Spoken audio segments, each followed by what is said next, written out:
Hi everybody, today I want to talk about nutrition. My name is Kendra, in case some of you don't know me, and I'm a dietitian as well as a PA student now. So it is almost 1 month into 2019, and I'm sure it's been a challenge to get back on track after the holidays and all the fun events, and now we have Valentine's coming on. So I thought this would be a good video just to talk about kind of setting goals and getting back on track. One of the best things you can do to kind of figure out where you are and to develop those goals is to create a food diary. And I've talked about this a lot, but it not only gives yourself an idea of maybe where you're sneaking in things or where you need to focus on, but a lot of times when people are forced to write down what they're eating, they realize that they're grabbing the candy from the coworker's desk a little more than they thought they were, or not drinking enough water during the day, or feeling really hungry at certain parts of the day because they didn't eat enough breakfast. So it really can give you a good idea kind of where you're at. What I tell people to do is 2 days during the week and then a day during the weekend, maybe when you're training more or going out with friends. That way you can kind of identify 2 areas of your life where you can make some changes. Another important thing is not to make all the changes at once. So right now, we have all these popular diets saying eliminate all the carbs from your diet, or do, a juice-only diet, or just make drastic changes. And drastic changes do produce results.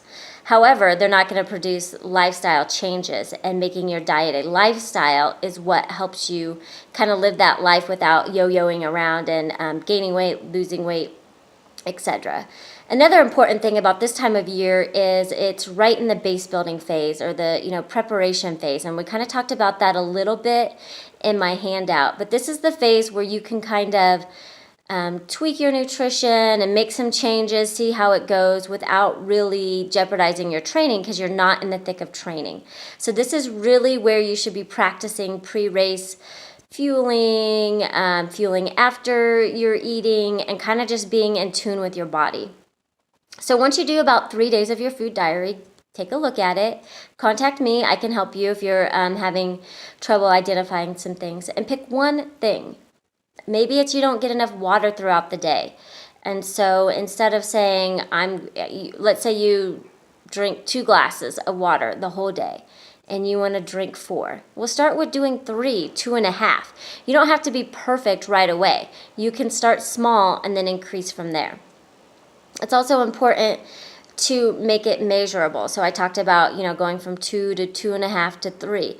So that way you kind of know if you're meeting your goals or not. If you don't make a goal measurable, there's no way to track how you're doing. So 4 days of the week, I am going to drink 2.5 glasses of water during the day instead of 2. And then next week, if I meet that goal, I'm going to drink 3 4 days a week, or I'm going to do it 5 days a week, etc. Maybe it's eating out. So maybe it's I'm going to meal prep on Sunday nights, or I'm going to make a conscious effort to have quick foods at my desk so I am not so hungry that I make unhealthy choices grabbing that candy. Things like that. And that way you can kind of see where you are at and see where you're going. On that food diary too, it's really important to put your hunger levels. I always tell people to make sure they're tracking how hungry they are when they start to eat and then after they eat, because that can also identify, oh gosh, when I get to a hunger level of 2, which means I'm ravenous, I haven't eaten all day and I want to eat everything in sight. That's what you do. I eat everything in sight.